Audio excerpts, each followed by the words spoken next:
deep in the heart of a bustling city where generators hummed like restless bees and people's lives tangled in the noise of traffic and gossip, there lived a woman named Abike.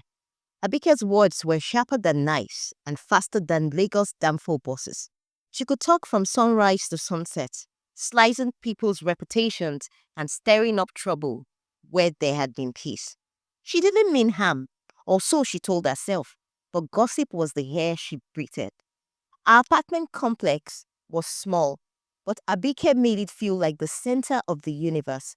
She knew everyone's story: who owed rent, whose husband came home late, and whose child failed exams, and who was dating who.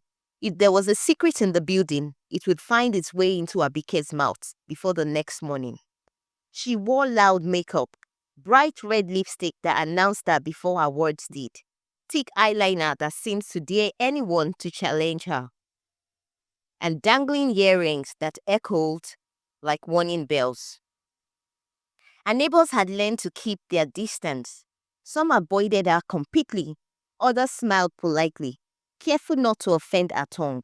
Because once Abike didn't like you, she could turn your peace to pepper soup with just a few words, whispered at the right ear.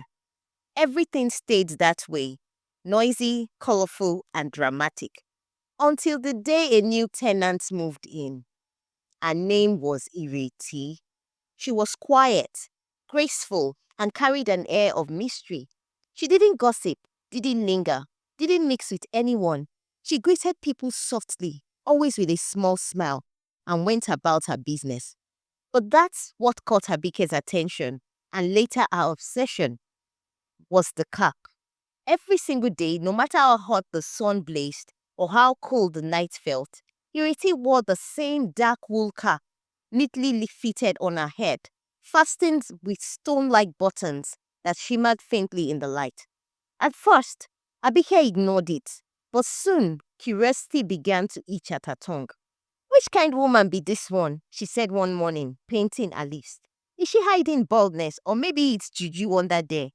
The more she wondered, the more restless she became.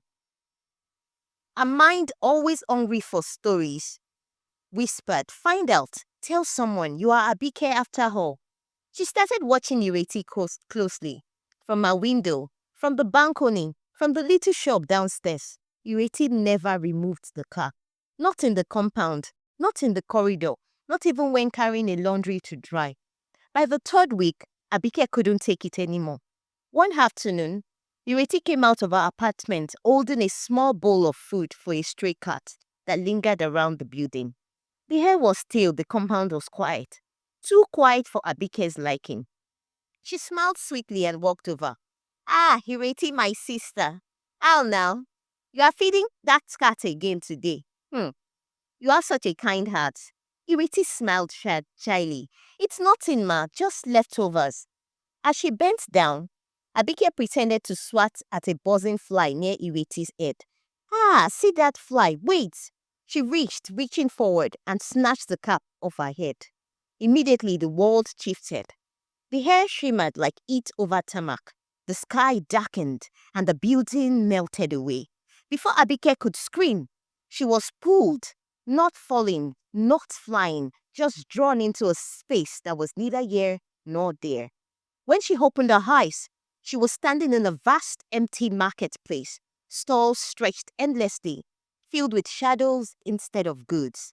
And around her were people, or things shaped like people, with no mouths. They moved silently, their faces blank and smooth. Abike tried to speak, but no sound came out. Her lips moved, her throat strained, nothing. Panic surged in her chest. Then a mirror appeared before her, floating in the air. In it, she saw herself, but not as she was. Her reflection had dozens of tongues, slitted from her mouth, each whispering different words: secret, lies, laughter, curses. The noise was unbearable, echoing inside her skull. The tongues twisted around her neck like ropes. She crawled at them, gasping, but the more she struggled, the tighter they grew. A deep voice whispered and rumbled through the air. "Abike, your words have wounded many. You have built walls of hate and rivers of sorrow with your tongue. Now you will live among the voiceless until you learn silence. She fell to her knees, sobbing without sound. Then she felt a hand on her shoulders. She looked up. It was Ireti, glowing faintly, her eyes calm and sad. Every word we speak carries life or death, Ireti said softly. Mine are sealed beneath my cap. Yours escaped freely, and now they have found you. Abike shook her head, tears streaming down her face. I am sorry, she mouthed silently. Ireti sighed. Then let your silence be your apology. She reached out and pressed the cap into Abike's trembling hands. She whispered, Go home. In an instant, the market vanished. Abike woke up lying on the floor of the apartment corridor, her heart pounding, her lips trembling. Her neighbors stood around her, confused, asking what had happened. But Abike said nothing. She only touched her mouth and whispered, Ireti. No one else had seen Ireti that day or ever again. Our apartment was empty, the door open, the air faintly smelling of stone and rain. From that day forward, Abike was a changed woman. She still wore her bright clothes and red lipstick, but her voice was softer, her words careful, her gossip gone. Sometimes she would stand by a window at night, looking at Ireti's empty flat, whispering to herself, Words have wings, and I have learned to keep mine grounded. The end.